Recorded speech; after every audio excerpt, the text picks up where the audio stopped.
Welcome everybody, I'm Jeremy John, and I want to take you into the fascinating world of tour guiding.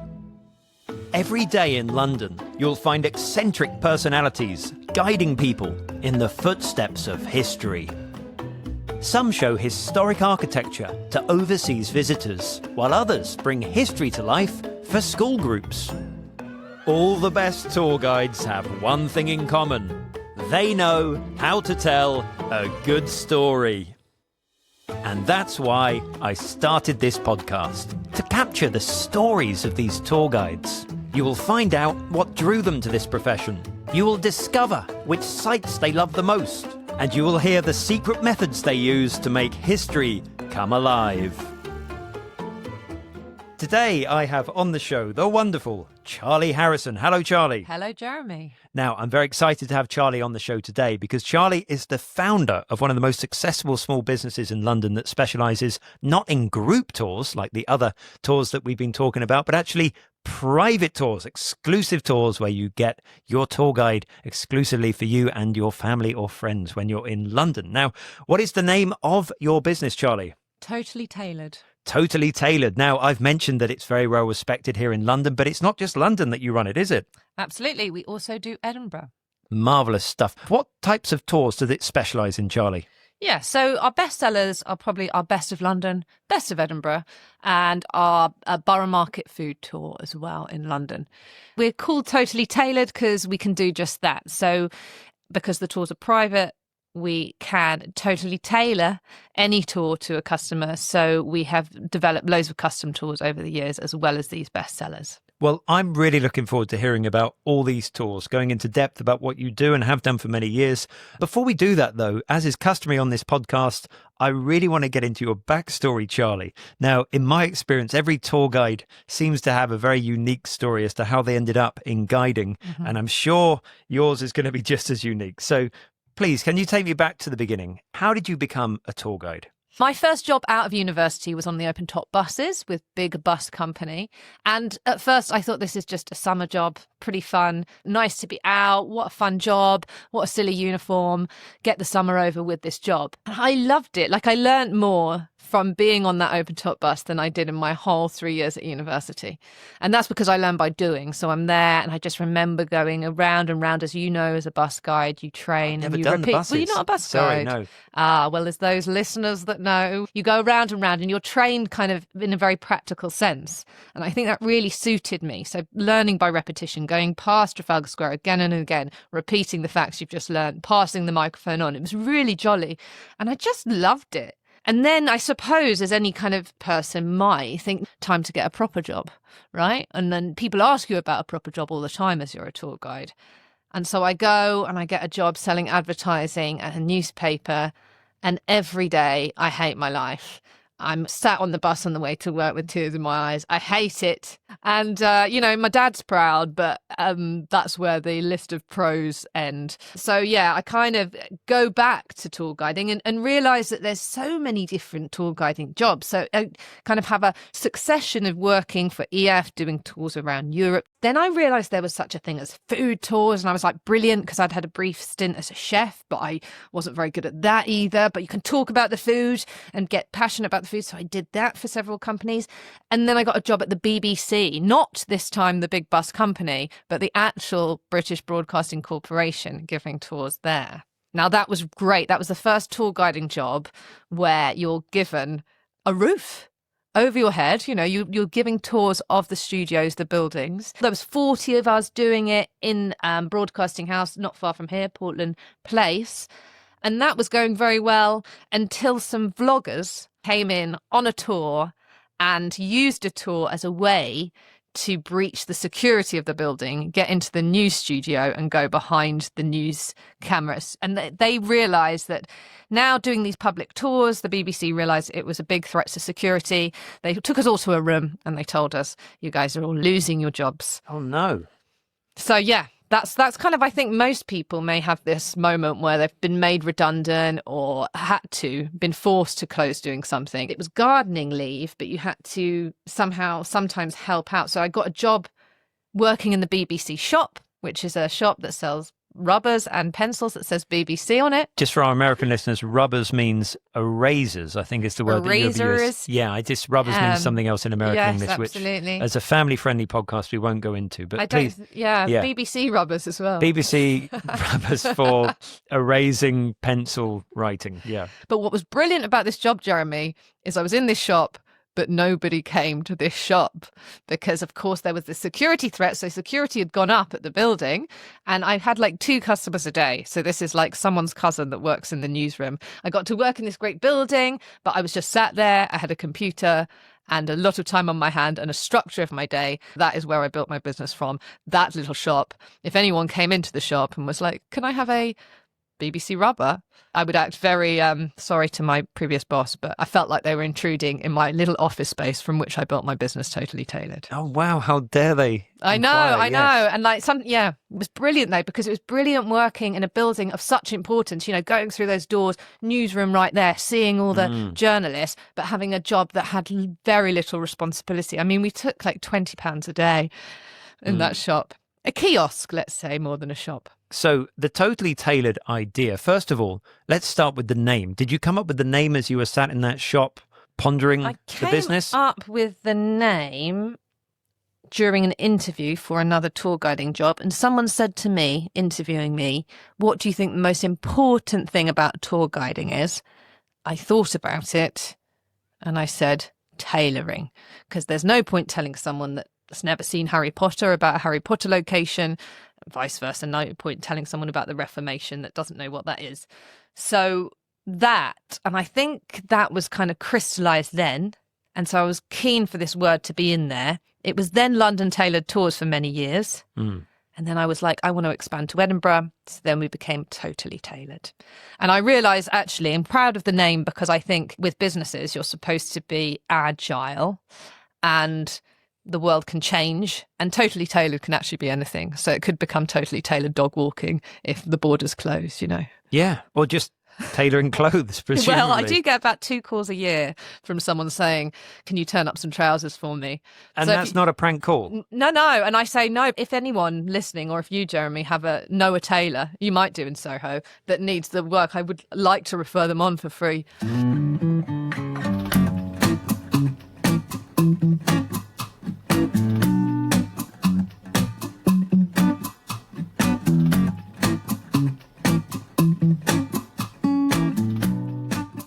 Charley, we talked about how you came up with the name Totally Tailored, and we've been talking about how you were in a job at the BBC where you ended up in a shop that wasn't getting any customers, and it's there you started to grow your business in that sort of dead time when no one was coming into the shop and you had your laptop out.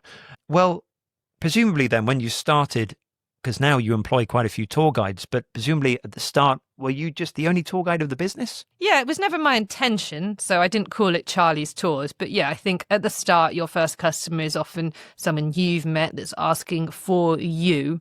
So yeah, it was me to start with, but very quickly I needed other guides. And that's because we do all sorts of requests. So for example, I don't have a blue badge. There's some venues in London like Westminster Abbey where you need a blue badge. So I needed to kind of broaden my network and ask people for those jobs.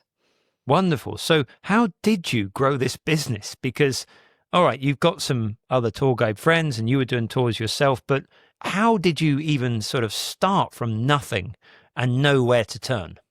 I remember doing a tour early on where it was like a pilot and having family and friends on it and getting family and friends to give feedback and, you know, starting there. But I think what perhaps was my secret weapon is I really did attack this from a business point of view. So I consider myself a business person, and I did the Prince's Trust Enterprise Programme, which is now the King's Trust, but it helps people under 30 set up businesses, and it teaches you all the stuff that you should have been taught at school, like tax, how to profit and loss statements, things like that are just fundamental to running a business. I also got accepted on the NatWest Accelerator Programme, which is a much tougher, kind of slightly Silicon Valley style program where they get you to pitch madly. They really teach you all the rules of business. It's pretty aggressive, and they give you free office space. So we had office space in Angel, amazingly, for me and my team. So you kind of, London's an amazing place, and you have a lot of support there, at least when I was setting up for things, for setting up a business, I would say. So presumably you start with a website. Yeah. And reviews on TripAdvisor and Reviews Google are a and great things. way to start, yeah, and just absolutely hound the reviews and get really good ones and things like that, and friends of friends, because it's the private tour thing. It's quite intimate, and it's always been just private tours. So I think people want a referral more than they want to read a review. So while reviews help, like even now when we get an email and they say they came through word of mouth, the trust is there straight away. They're ready to book and they're the perfect customer and they know what we do. So that's been a thing we've relied on as well, word of mouth. So if you're getting all these great referrals, it means people were loving the tours. Yes. What were the tours that you found early on really worked? And also, can I add, were there any you did early on that you thought would be an amazing idea and it didn't kind of go to plan? Yeah, I even have tours now that, I think the worst business advice that I ever got given was find a niche. And you hear that quite a lot on Dragon's Den and things, and people say you've got to be really different. But my attitude has always been do the thing that people want, but do it really well. And your niche can be just being better than the competition. So did you start off trying some niche things? I even now they put a tour on my website of the Bermondsey back streets, and it's a food tour and it's brilliant, but no one books it and it doesn't make much money. So it's sort of just vanity at that point. It's not really a great business decision. Best of London and the food tour, Borough Market food tour, still always from the start and now have always been our best sellers. And there's 26 tours on the website, but it's a bit like having a shop. A lot of the things on the shelf are just there to go next to the things that people buy. So the two main ones, just say that again to be very clear to the listeners. Yeah. The two big sellers that you have from the start in London are the Best of London and the Borough Market food tour. And the other ones you have on are to make it, because if you just had a website with two tours, it might seem a bit like a shop. You might look like you just started. Wow. Yeah. Oh, God.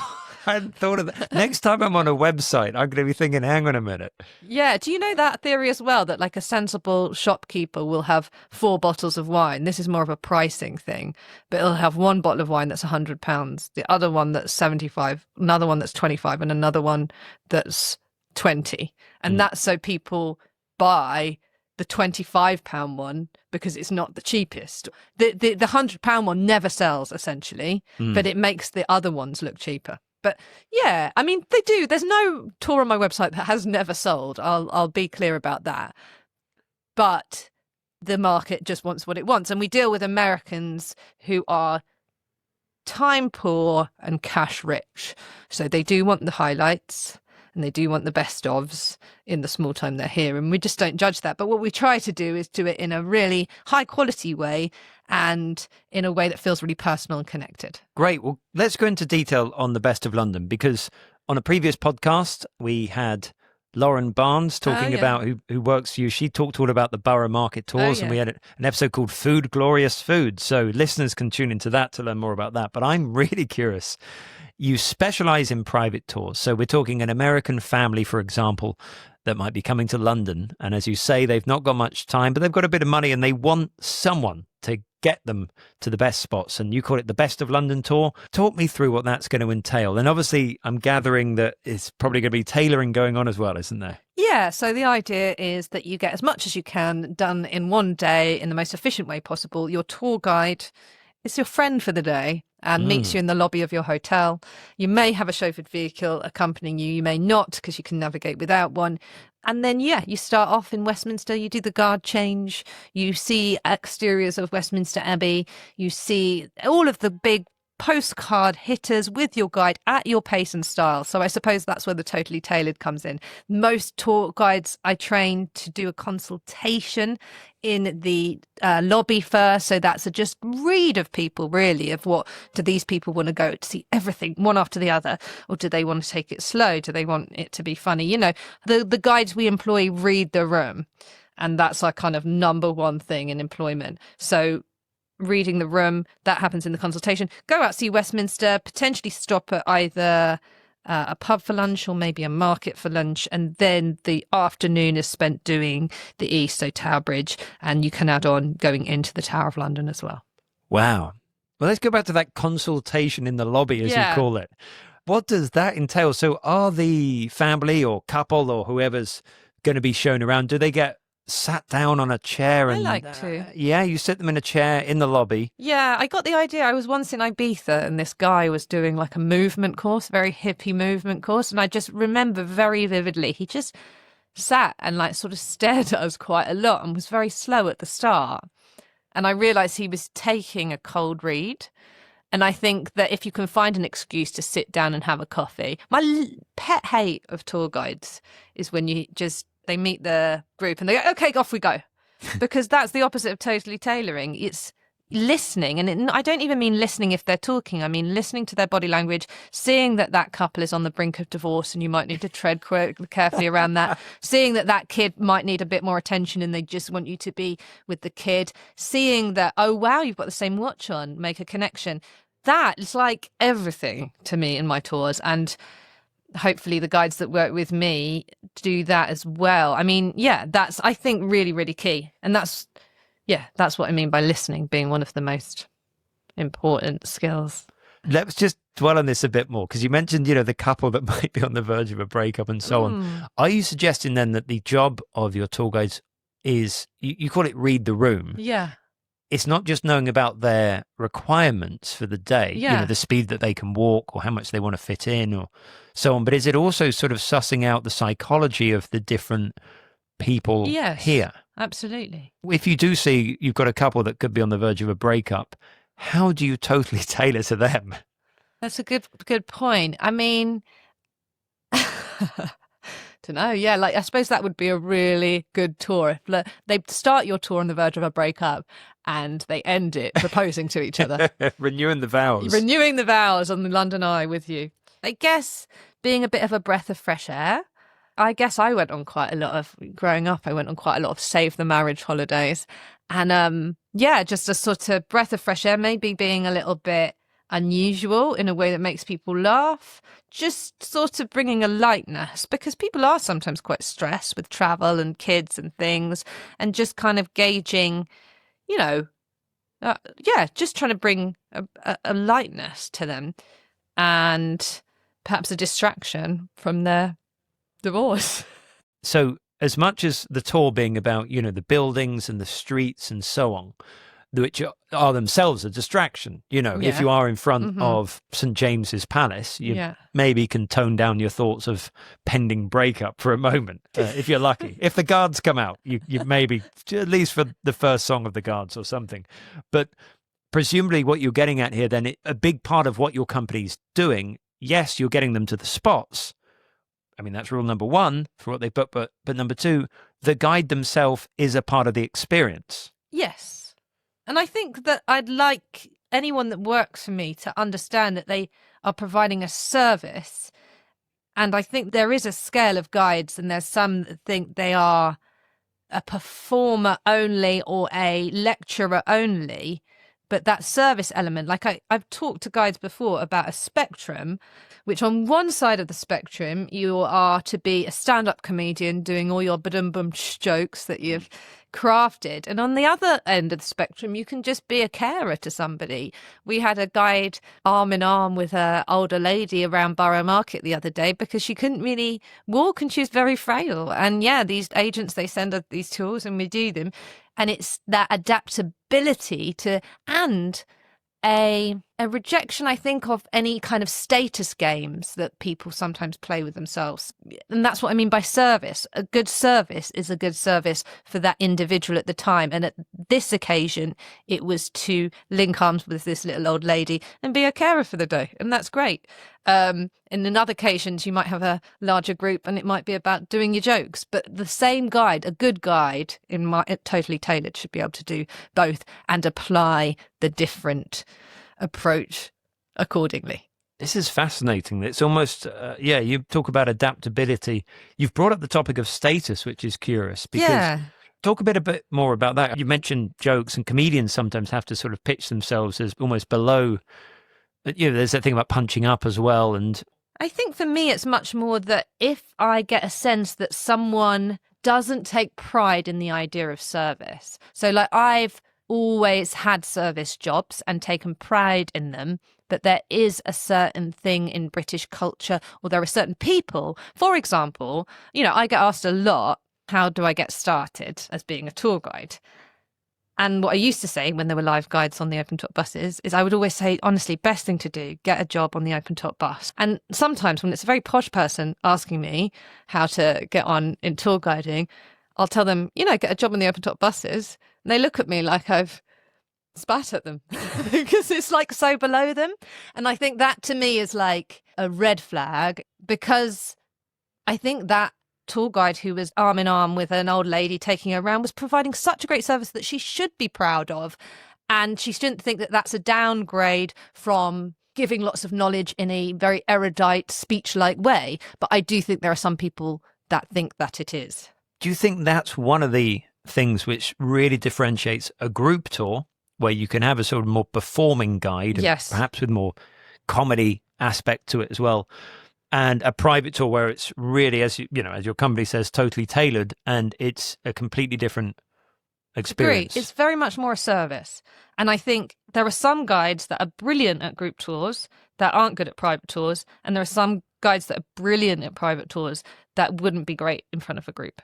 Tell me a bit more about the guides that are great with private tours. We won't obviously bring up names here, although we're being nice and praising, but what are the qualities you notice as the employer of these guides that you think, yes, that's what works? I suppose it's an interest in people as much as they would be interested in the topic, because we do this official borough market tour. There's one guide that does it probably 7 times a week, and I've always been worried, are you going to get bored? She's been doing it sort of 2.5 years now. Are you going to get bored?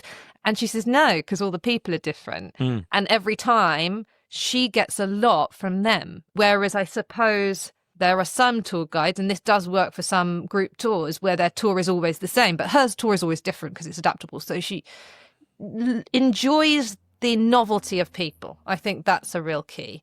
And that will allow her to keep on working and keep on giving brilliant tours. Yeah.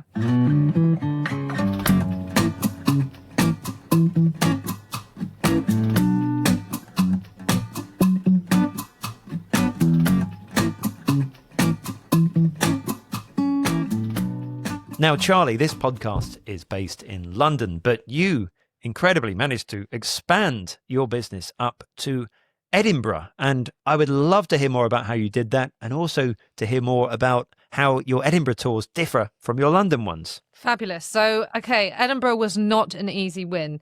When you're on business accelerator programs like the NatWest one I mentioned earlier, there's this idea of expansion. Bigger is better, and just, replicate what you do in. And that's what I thought. I'll do Paris, I'll do New York, And slowly over time, I've realized that bigger isn't always better, and that I need to run a business in my way. And one of the central tenets of Totally Tailored is quality. And to maintain quality, you need a person on the ground in each city. So I decided to be that person. I think it was 2021. I moved up to Edinburgh. I knew nobody. I got a flat on my own and started to create bookings and make bookings for Edinburgh tours, and was really excited about it because, of course, I'd done London for a while, and it felt like getting a new diary, like January 1st, but with all the knowledge that I had from London. So this is a really exciting business prospect for me. Had few £1,000s worth of work in the diary. Excited to get the season going and kind of fit in this new city. And then COVID happened. So I was then stuck with about 50 grand worth of debt, sitting in a very drafty Edinburgh flat on my own with no friends and no one that would go for a walk with me because it was COVID. So it was kind of a disaster, Edinburgh, due to things outside of my control.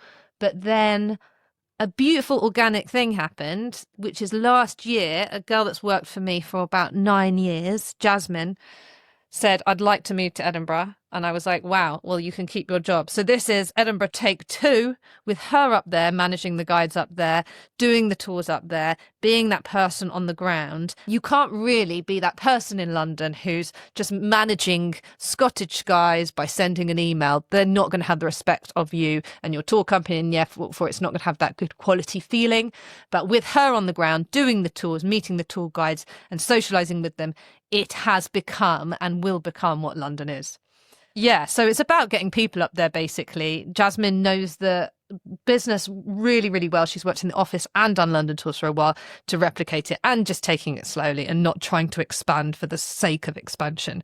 The final thing I wish to talk to you about is what's next. Great question, Jeremy. Next, as I mentioned, bigger isn't better to me. So it's about staying small, but making that small business perfectly formed. So using AI and tech to make the back end run really smoothly and efficiently, so I can focus on letting the tour guides and the humans behind the business human in the best way they can. It's also continuing that expansion in Edinburgh. So Jasmine's been up there a year now, but I'd really love to see more tours up there, which we're designing now. But also, importantly, building a community of tour guides in Edinburgh like we have in London. So we have lovely, lovely guides that socialise together regularly here in London. We're all going out on Sunday. I'd love to see the same happen with Jasmine in Edinburgh, and essentially have a really happy group of tour guides who are really well connected to each other, their cities, and the guests that come on their tours. That is wonderful. What a lovely answer. I'm curious, by the way, you mentioned that the London guides that you employ, you're all going to be going out on Sunday. And I think the listeners may be curious to know, where do guides go in their spare time? I mean, it's a bit like, where does the chef go to eat? Yeah. Or where does the hairdresser go to get their haircut? Because presumably guides will go to the best place. So where is the best place to be going? Well, we can't tell you that because then everyone will go there, and we do need our peace after work. However, I will tell you about our last social we did, which was with the Borough Food Tour guides. And we actually turned up at one of the guides' other jobs. So Becky, who works for me doing Borough Food Tours and lots of other tours, she's amazing. She actually is an actress, and her main gig as an actress is she plays Sybil in Fawlty Towers, The Dining Experience. So the rest of us, we turn up and we go to her performance, we have the dinner, and she comes around the table doing her interactive theatre. It was so amazing and so funny to see her in her other role. And actually, I would really recommend that if you really want a fun, interactive laugh night out, the Fawlty Towers interactive dining experience. Yes. Especially when Becky's playing Sybil. Wonderful stuff. And for those listeners that can't make it to London in the near future, don't forget Fawlty Towers, the TV show, is probably on some streaming platform somewhere, isn't it? Yeah. But nothing will beat live theatre and the playing of Sybil by your employee, Becky. So Yes. That was last year. Well, I'm intrigued to hear about where you are going to be actually going, but obviously you'll hopefully you have to come back on the podcast. Yeah. Tell us about how it was. Absolutely. Fantastic. Well, look, it's been an absolute pleasure having you on, Charley. I wish you all the success with your small business, keeping it small and keeping it totally tailored. Thank you. This has been wonderful. Thank you very much. Thank you, Jeremy, for doing the podcast. It's a really great one, and I really enjoy listening to it as well as being on it. Well, I'm honoured. And I'm also honoured to whoever's listening to this right now, because it's kind of you to tune in and listen. And if you have enjoyed listening to us, of course, remember to subscribe and follow and hit 5 stars and all that jazz. We've got many more episodes in the works to come. But until then, take care and cheerio, everyone. Cheerio.